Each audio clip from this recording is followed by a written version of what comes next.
introduce yourself, tell my audience where they can find you, and of course, who you are.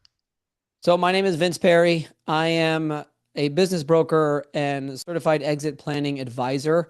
So I help businesses really scale their businesses through valuation, get a valuation on their company, and then I give them the roadmap to ultimately scale that business so that they can get to that dream number to ultimately actually retire. Because too many people are working in the business, and they never really think about exit. They never really think about the next chapter because they're so involved in the business when they don't realize that 80% of their net worth is in their business. It's just wild to think about it because people just look at it as a source of revenue as opposed to an actual investment that you need to invest into so that you could one day sell it for a much higher value than what you went in for, which was zero or negative. And yeah, that's what I'm all about. I'm big on YouTube. I mean, that's been my channel now for 5 years. I was a public insurance adjuster for 16 years. And over the last year, I've made the switch. So my channel has kind of shifted from commercial claims advocate to just the Vince Perry official show. And we really talk to entrepreneurs, business owners. We talk about scaling, marketing strategies, and how to really ultimately, again, increase the value of your business. And it's beautiful because, like you, we get to talk to all kinds of different people. And I've kind of gone the road now where I'm just going to do what I want and I'm going to interview who I want. And literally on today's show, I recorded a guest who's a mental health specialist, a mental health expert, and she's a therapist, and just a great show that we had. And it was so much fun as someone who's seek therapy because he desperately needed it and it freaking helped a lot. So let me ask you a question, and since you work with entrepreneurs and you yourself have gone through something as well, what do you think are some of the obstacles? Actually, let me rephrase that. Do you find that people invest in their companies more so than themselves? If so, why?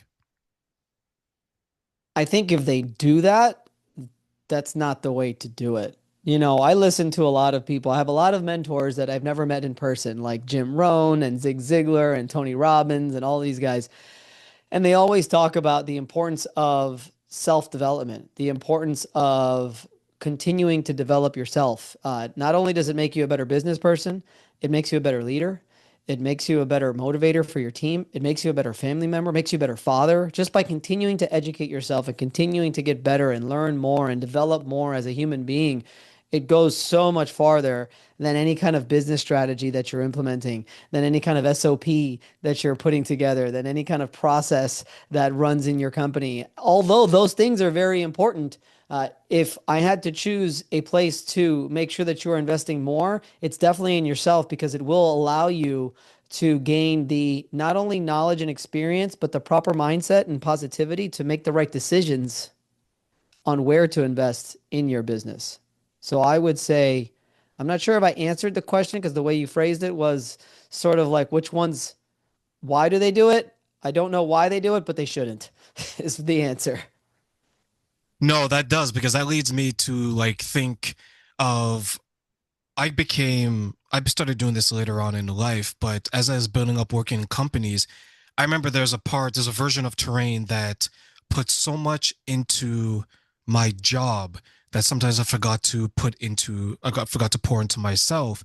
And a number of things happened, right? Like I worked longer days, I neglected my health, I didn't go to the gym as much. My nutrition was like nowhere to be seen because you're just eating to get through the day. And I'm glad that you mentioned that they should pour more into themselves. What do you think are some of the obstacles that people face when it comes to scaling their business as well as maintaining that type of demand of them?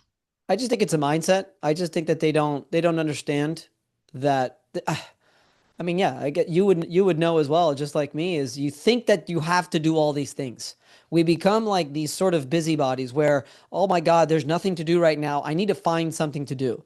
No, like the therapist said today, Kelly's her name. Kelly was so cool. And at the end of the interview, I asked her, like, what's just one tip that you can give? This is the last thing. Like, what's one thing that you could say from that entrepreneur, from that business person, or just from that person who's like sort of overwhelmed? And she said, what did she say? She said, hold on, I'll find it right now. She'll say, practice the pause. And it's when she said that, I was like, yes, because I've been having that conversation with people where if I find myself now with quote unquote nothing to do, where it's not on the calendar, it's not a to-do, and I don't really have anything to do, I could think of something and I could probably find it. But you know what? It's okay sometimes to just sit down and take a couple minutes to yourself and just do nothing.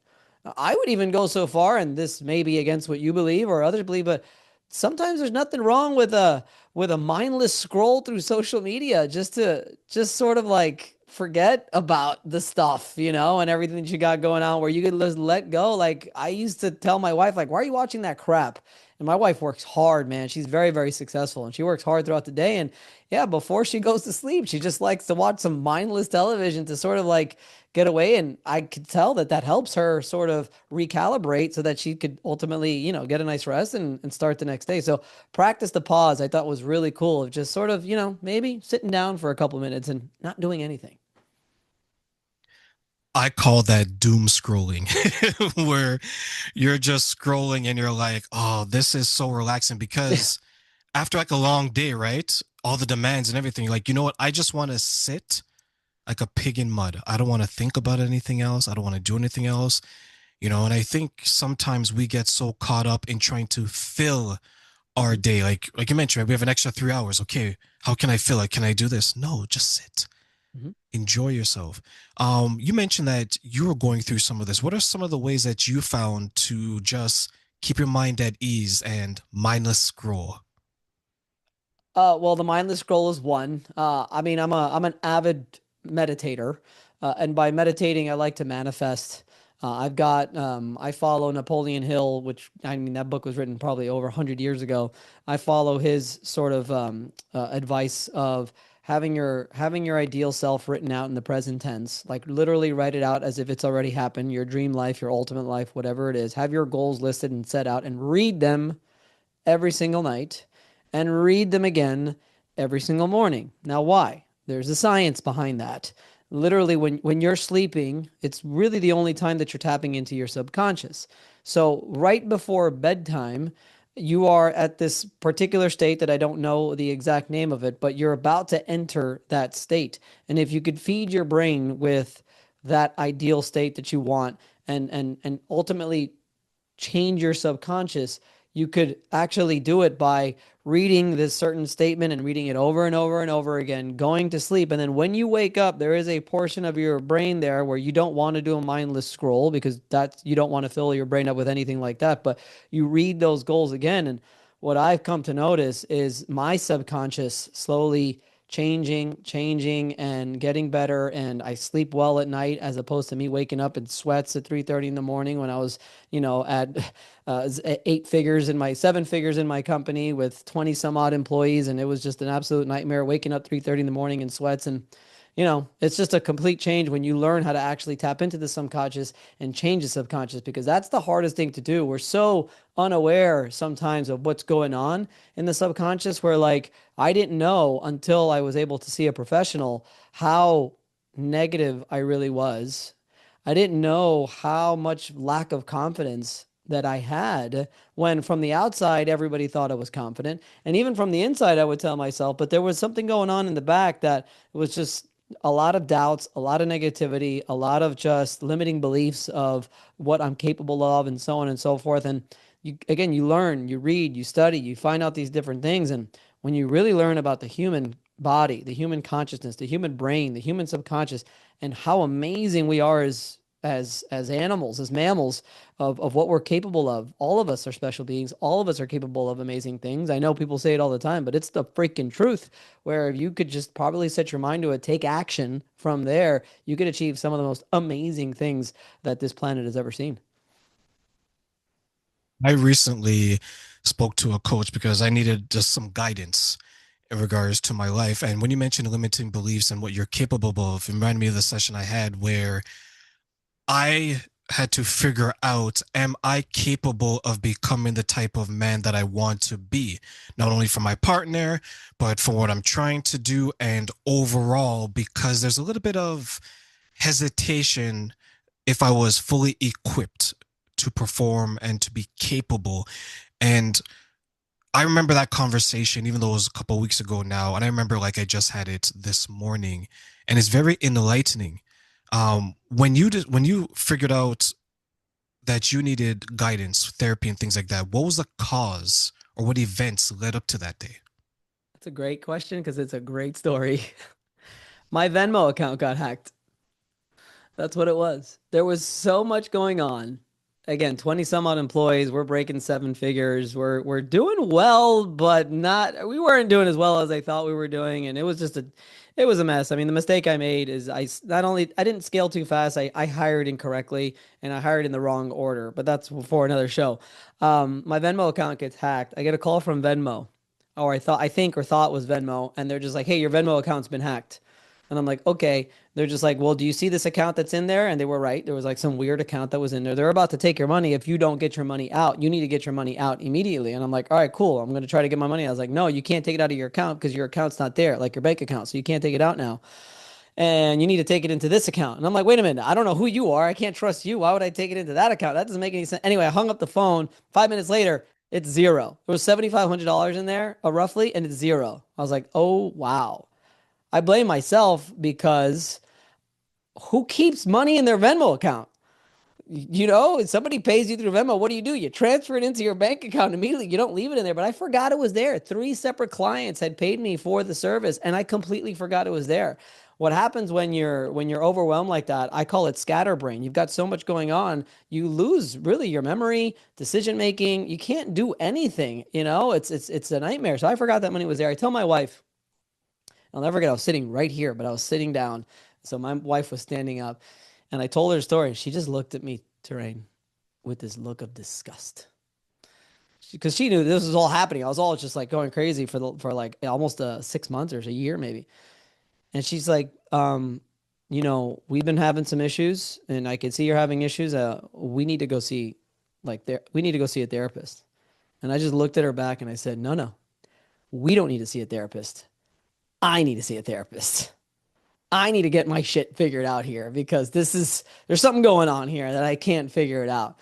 And that was the moment where, she actually found one. She had already found one. So she found one. She recommended. I scheduled the appointment. I booked it. It's really like a just therapist and trauma, finding out trauma and different stuff like that. I remember I'm on the plane. I forgot where I was. And I had to fill out some form. And it was a long form. And I filled it out and I took my time filling it out. And yeah, I mean, I probably went for about 2, 3 months on a weekly basis. And the beauty about it is I had my breakthroughs, I had my awakening moments, I figured it out, and it was great because she wasn't that kind of, and I still every once in a while I'll go back, but she's just not that kind of therapist that just wanted strings you along. She's like, no, like we've been working on this thing, you have solved this thing, you're done. Go ahead and continue living your life. And it was like, yeah, cool. Like I figured it out. But yeah, that Venmo story, that's the story. I think there's always that trigger, and it's like I compare it to, even though it's probably in a lot of ways not the same thing, it's like addiction, right? Like when you hit rock bottom, you know before anyone else does, even though people were probably supporting you along the way to your point, and you're like, no, I need to go do Mhm. this for me. Looking back, Vince, um, was that a difficult decision for you to make? I mean, I never thought therapy was really for me. I've always considered myself pretty self-aware. I've always considered myself someone who could really look at the other side and that person and like how they're feeling. And it's what's always made me really good at sales and business. And I've always been a very good leader. I could to this day, I've never had anybody, I've had to fire a lot of people, unfortunately, but I've never had anybody actually quit on me or leave because of my ability to lead and my compassion and my EQ and just how much I care about people. But I just never thought therapy was for me until I just realized that there was something going on that I think maybe now's the time. I always was okay with therapy and I would always encourage people if they needed it. I just thought I was too self-aware. But little did I know that little subconscious that I was not paying attention to because the subconscious is indeed the subconscious. You don't really know what's going on there, and it's you got to start working on that. And then a lot of that stuff traumas, right? Childhood traumas, abuse. There's also you learn traumas from previous generations. Terrain, like there could be like your ancestors and what they went through, and all of that struggle carries over. It carries over across and past over generations. Where if you can't figure it out and actually literally practice to change it so that you could have a more positive and better lifestyle and things to look forward to, it could come back to haunt you. I call it the devil, man. I call it like it's I think that's what the devil is. Whether whatever it is that you believe, it's I think that that little part that just is like talking to you and giving you all that negative stuff that you don't want to hear. That's like you need to be aware of that. You need to capture it. What are you feeling? What are your emotions? And then you need to move it along. I don't know if I share this with you, but I work with women who are at risk, and these are usually women over the age of 40, let's say 40 to 70 years old. I think that's the oldest person I've worked with in her 60s. And one thing that I found interesting was how many people in my experiences that I work with discount the experiences and or the trauma of their past. Either it could be their childhood, it could be their teenage years, it could be their early adulthood. As you mentioned, it could be something that their parents went through that was passed down. And there's times where when I would ask them about their childhood, they would speak about it in a way that they're justifying their poor treatment, even though you can see that it still bothers them all these years later. And earlier we mentioned burnout. And I see and I think many people, when they think burnout, they think work, company, right? Some of these women I work with, they've been burnt out from relationships, from friendships. When it comes to burnout, did you see it impacting you in different ways outside of the company as well? Did I see it impact? No, surprisingly, no. I stayed in shape. Well, actually, I mean, since then I've lost 25 pounds, so technically I wasn't in shape. Now I'm shredded though, Terrain. I'm in great shape now. But no, at the time I was in decent shape. I kept okay with my health. Um, it was just my mental health. But everything else was okay. I mean, I would go through, and I recently, not recently, I'd say like 3 months ago, I quit drinking. I definitely was drinking more than I should, and going through those moments. So I've gotten rid of that, and that feels amazing. That's a huge one. Like substance abuse, alcohol especially because it's so easy to get. It's like, that one that causes depression, that causes lack of sleep, that just causes anxiety, it causes all kinds of stuff that to me, and you see it on social media, you see it in videos, you see people say all the time, stop drinking. Like that's like one of the biggest things. But I stopped doing that. And no, I would say it really just my mental health was really what was most affected by all of that. But in relation to burnout, in relation to business, I do want to say something is I no longer believe in burnout. I don't think it exists. I think what burnout is a lack of a vision. It's a lack of knowing what you want in your life and knowing what you want in your business. If you don't look at your life and you don't look at your goals and you don't look at what you want to accomplish with the end in mind, like freaking clear, like you could sense it, you could desire it, and you know it's going to happen. You expect it's going to happen. When you have already developed your vision and you believe it in your bones, you believe it in your subconscious, you believe it is going to happen no matter what, then everything that you do on a daily basis is just beautiful because it's just you continuing on that path to that freaking big house and fancy car and amazing family and all the things that you want in the world. As opposed to if you don't have that, if you don't have a crystal clear picture of what that looks like, that's when burnout occurs because then every day is just tasks and things that you have to do and to dos. And you're like a freaking hamster wheel and you're just in a hamster wheel, just moving, moving, not getting to any actual result. Too many people write their goals, put them away, and then never look at them again. They accomplish some of them, sure, because it's just a natural part of progression, but you have to go back to them. You have to look at them. It's the only way you're going to stay on track. That's where it goes back to every day and every night.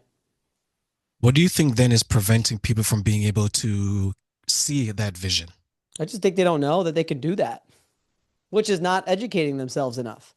You listen to Jim Rohn, you listen to Zig Ziglar, you listen to Tony Robbins, you listen to any freaking motivator out there. Bob Proctor is one of my favorites, and they all say the same thing, Terrain. They all say the same thing. Every multi millionaire and super successful person It's all the same. They all say the same crap is have a vision in mind, visualize it, feel it in your bones, review it, picture it in your head, feel it, touch it, taste it, know exactly what you want. Like it just makes for a much better life. When you tell yourself that and you feel that and you see it, it just, I don't know, man, whether you get there or not, it doesn't even matter. It's setting that crazy, big, hairy, audacious goal. And the person you become on your way towards it is just a beautiful thing. I remember asking someone that question because they had a vision that they wanted to retire. I'm like, okay, what does that look like? Right? Because That's not much retiring, of a vision. that's not much of a vision, right? And then once I started to peel back the layers, I was like, tell me, what does that look like for you? And the person's like, well, I'm going to work until this age. And then hopefully, I was like, well, that's not really a vision because to you or to that person, you're going to be working until I guess you're physically not able to work anymore. And then that's your retirement. And then I gave them this scenario. I said, what if your partner won $10 million or let's say $100 million, right? And you could stop working today and you guys can create a life, whatever that looks like, for the two of you.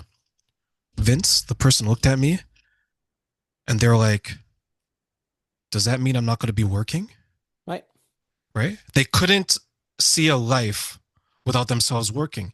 They couldn't see a life post work. They had no idea what that looked like. For the entrepreneurs that you work with and the many business owners that you work with, do they sometimes struggle to get their partner on board with their vision? Yeah. Well, a lot of times, like you said, they don't even have a vision. And that's exactly why I'm so passionate about what I do. That's part of what I do as an exit planning advisor. That's a big part of what I do is I help them see that vision because they're so like the baby boomer generation. Like their work is who they are. That is what represents them. Like that is what they are. And, exactly. They just think that, oh, well, I'm just going to move to Colorado because I like the mountains and I'm going to buy a house out there and I'm going to enjoy life. No, you're not. How many hours a week do you work? Oh, I work about 50, 60 hours a week. Yeah, well, that's going to be gone now. Like, what are you going to do with your life? Oh, I'm just going to go fishing. Okay, then what? Oh, I'm going to go hiking. Then what? Like, you're going to run. Eventually, you're going to come to a time where you're going to be bored. You have to have a plan. That's the planning that we do. That's the planning that I do is we give them and we help them sort of sort through like, what kind of plan do you want?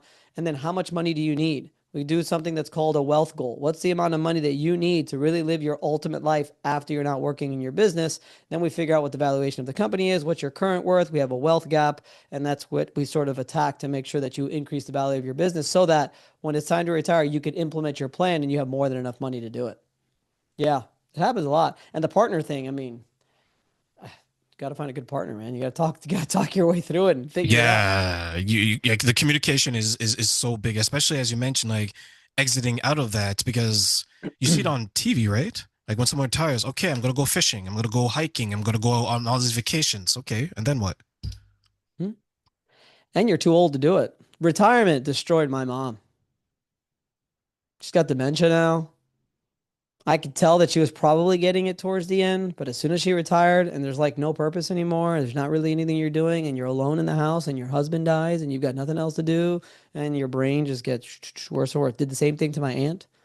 Yeah, retirement is it's a weird thing, because I read one day somewhere that retirement was created by the government so that they can get the workforce out, the older workforce out and the newer younger people in that didn't really exist that a long time ago that people used to work until whenever they wanted to, but they had this whole retirement program that they did and yeah, I don't know. I'm an entrepreneur. I'm never going to retire. I'm going to grow this business and I'm going to probably sell it eventually, but I'll just go on to something new. When you're helping them exit out, and for especially as you mentioned, the boomer generation where their identity is so connected to their job, their company, that they've been there 20, 30, 40 years. Is that hard for them to let go of that and find a new identity? Yeah, yeah, I've got a guy now. He's probably 81 years old, Bob. And I talked to him today. I said, "Do you have an investment advisor? Like, because I do so much. I help you with the plan, but you have to know what you're going to do with that money. And he's like, no, no, I don't. I said, so what are you going to do with the money when you get it? Like, what's your plan? He's, oh, I'm going to work on my car and I'm going to do this. I said, Bob, we need to put together a plan. Yeah, he's got an offer on the table. Like this is going to be happening in the next 6 months or so. You got to know what you're going to do with your money. You got to have a plan. So we're talking through it every single day and we're figuring it out. But he doesn't realize it. He doesn't realize how much of his job, gives him purpose, something to wake up for every day, a new challenge. When we're younger, it's just kind of annoying sometimes, I guess. But when you're older and you've just been through it, the guy's had the business for like 50 years, man. One day to the next, you don't have it anymore. It's weird. Yeah, that's I can see that being a difficult transition. I see some men struggling to transition from the video game into real life, right? Right. Just right, just to grow up, and here you are dealing with men and maybe women as well who have all these attachments to it because they've grown something that's successful. In a lot of ways, it's their baby, right? And it might Hmm. be hard for them to give it up. Um, what are some of the for those listening? What are some of the tips that you can share to ease that transition into the exit of it? Sitting down and planning. Like, what is it that you want to do? Like, let's talk through this. Let's figure it out. Talk to a couple today, husband and wife. Wife is Puerto Rican. And I was like, what do you guys want to do? Like, if you scale this thing to where I know you can get to, it's going to take about 10 years. Okay. Now it's 10 years away. That's fine. What do you want to do? Well, I mean, if we get to, we're trying to get to like 10 million. Oh, we get to 10 million, man. There's so much we can do. I'm like, all right, well, what's something you can do? Oh, you know what? We always wanted to move back to Puerto Rico. Cool. What are you going to do in Puerto Rico? Well, we could buy a house in Puerto Rico. Great. Well, and maybe we could start a business. So we just started talking through this whole thing where it's like, oh, there could be a business and there could be this and that. All right, cool. So now we're going to have to sit down. We're going to have to figure out how much money you're going to need in order to do that.